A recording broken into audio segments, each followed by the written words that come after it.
नमस्कार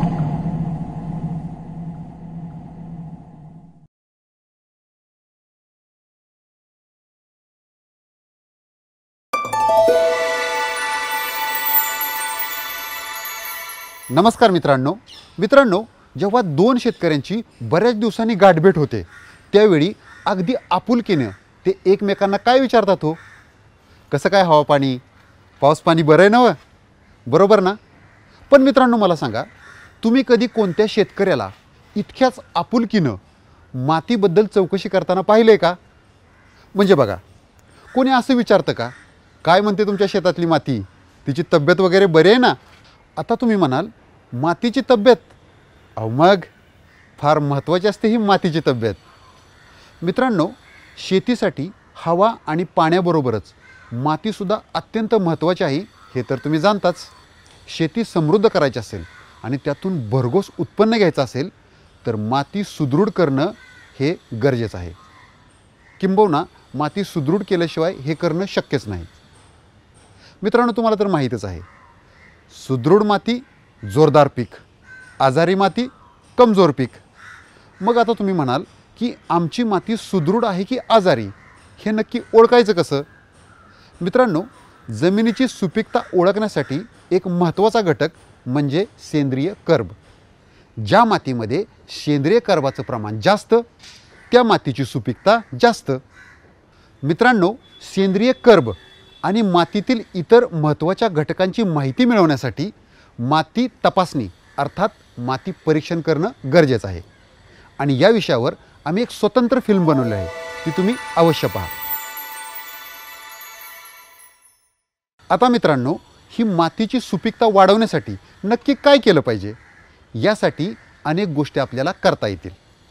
यापैकी एक म्हणजे पीक निघाल्यानंतर पिकांच्या अवशेषांचा योग्य पद्धतीने वापर करणे. जसं की आच्छादन करणे, बायोडायनॅमिक कंपोस्ट तयार करणे किंवा या अवशेषांना मातीमध्ये मिक्स करणे. मित्रांनो, हे करणं खूप गरजेचं आहे. आणि या विषयाबाबत सविस्तर माहिती आम्ही आमच्या आगपेटीमुक्त शिवार या फिल्ममध्ये दिलेली आहे. ती तर तुम्ही पाहिलेलीच असेल आणि जर नसेल तर अवश्य पहा.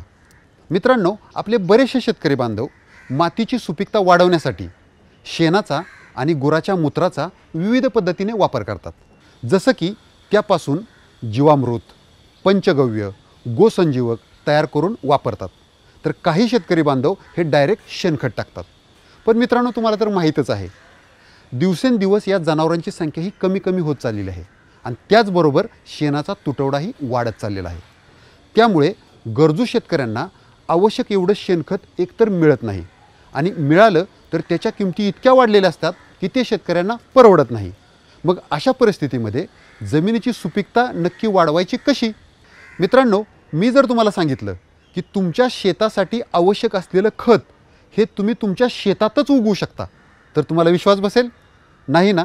पण मित्रांनो, हे खरं आहे. हे असं पीक आहे जे आपण आपल्या शेतामध्ये आपल्या हाताने अतिशय सहजतेनं उगवू शकतो. त्यामुळे बाहेरून खत विकत आणायची गरजच पडणार नाही. या खताबद्दलच आज आम्ही तुम्हाला सविस्तर माहिती देणार आहोत. या खताचं नाव आहे हिरवळीचं खत. याच्या मागची आयडिया ही आहे की आपण आपल्या शेतामध्ये काही पिकं घेणार आहोत. या पिकांना कापून मातीमध्ये गाडणार आहोत. यांच्यापासून कोणतंही उत्पन्न घेणार नाही. मग तुम्ही म्हणाल, पिकाला मातीत घालायचं, त्याच्यापासून कोणतंही उत्पन्न घ्यायचं नाही, मग याचा काय फायदा?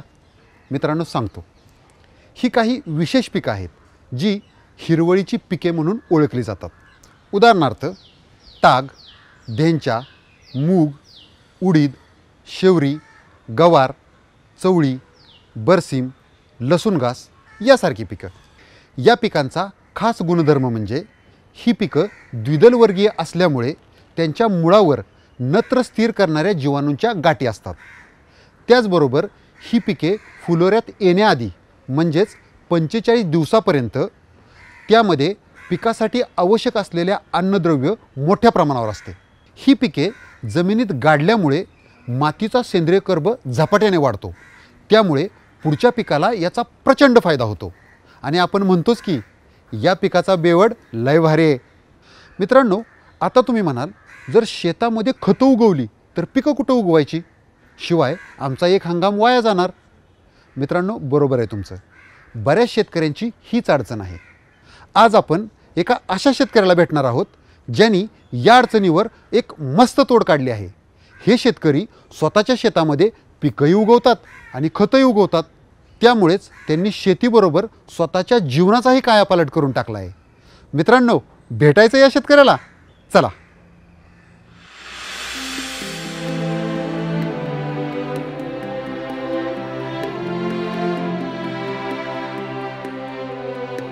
विदर्भातील यवतमाळ जिल्ह्यातील तिवसा या गावातील हे शेत पहा.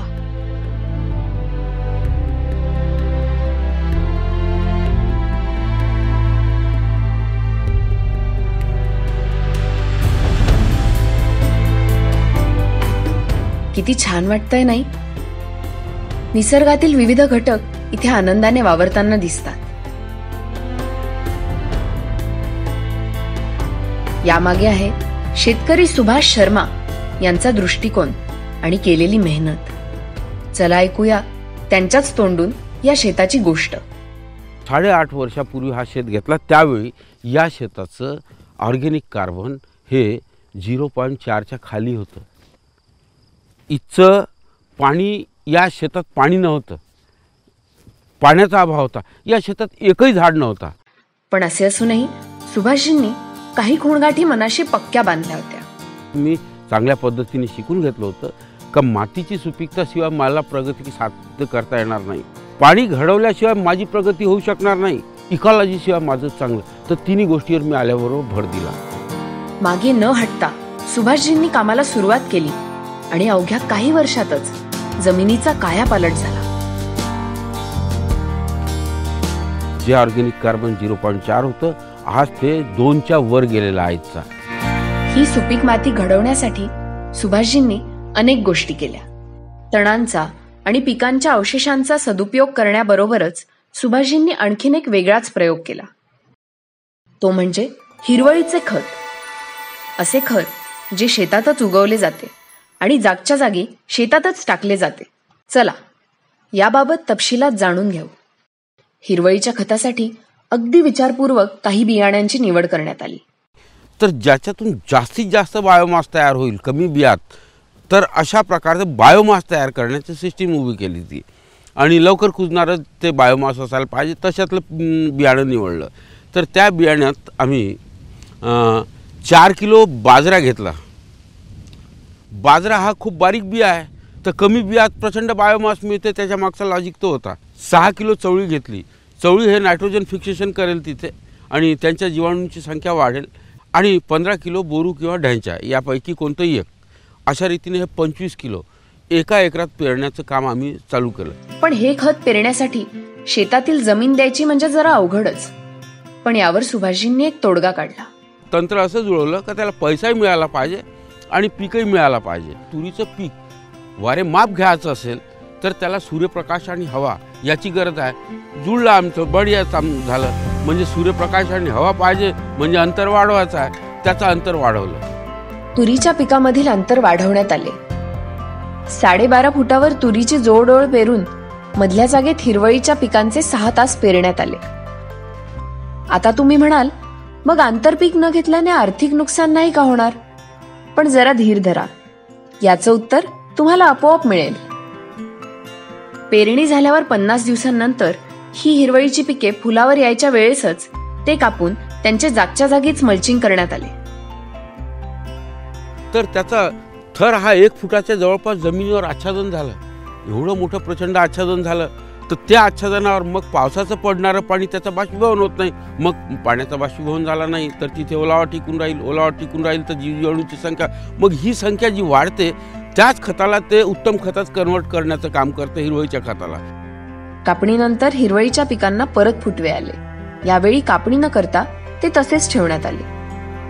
आणखी 40 दिवसांनंतर या फुटव्यांना रोटावेटरने बारीक करून जमिनीत मिसळण्यात आले. मग काय, शेताला उत्तम असे हिरवळीचे खत मिळाले.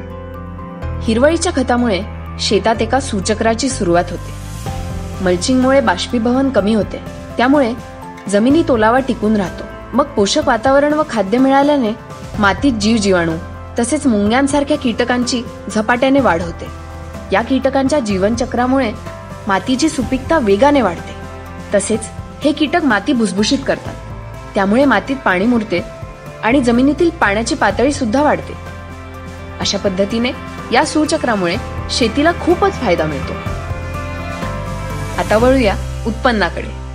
तुरीचे जे अन्न घेणारे मुळं आहे ते हिरवळीच्या खताला जे खतात परिवर्तित झालं तिथपर्यंत त्याचे मुळे आले आणि त्याच्या मुळाला अन्न भेटलं आणि तुरीचं वारेमाप उत्पादन मिळालं. म्हणजे उत्पादनही मिळालं आणि जमिनीची सुपीकता पण वाढवली.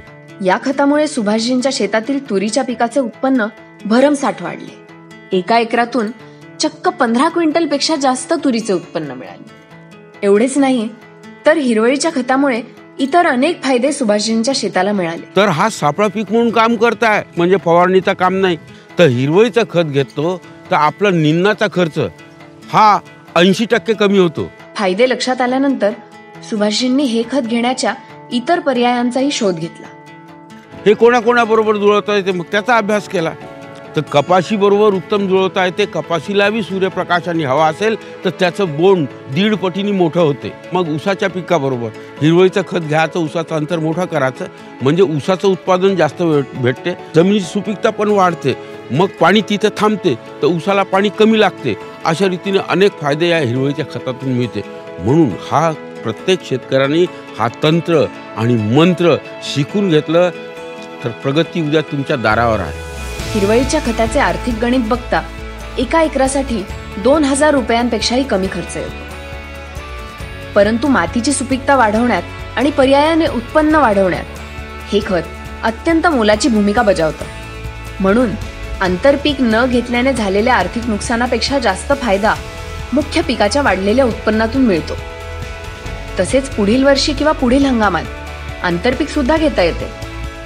म्हणून दूरदृष्टीने विचार करता हिरवळीचे खत घेणे हा अत्यंत फायद्याचा सौदा ठरतो.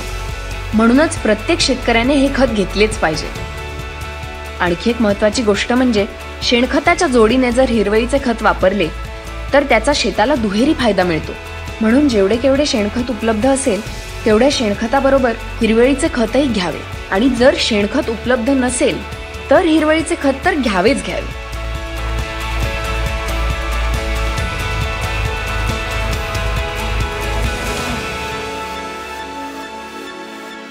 तर मित्रांनो, हिरवळीच्या खताबाबत सविस्तर माहिती आता आपण पाहिली.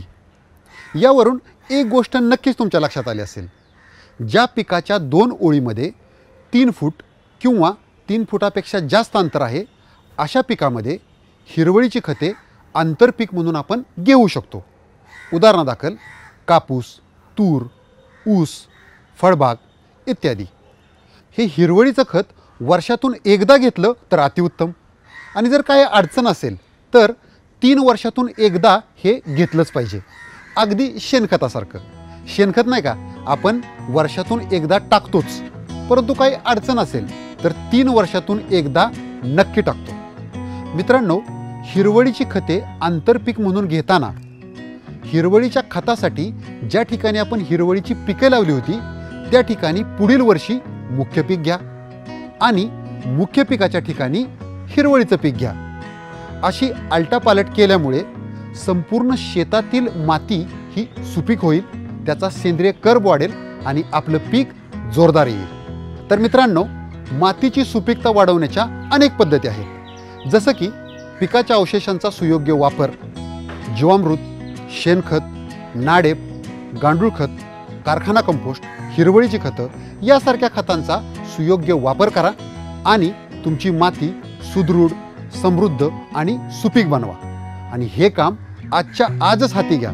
आणि हो, ज्यावेळी तुम्ही परत तुमच्या शेतकरी मित्राला भेटचाल त्यावेळी हवा पाण्याबरोबरच मातीची चौकशी करायला विसरू नका.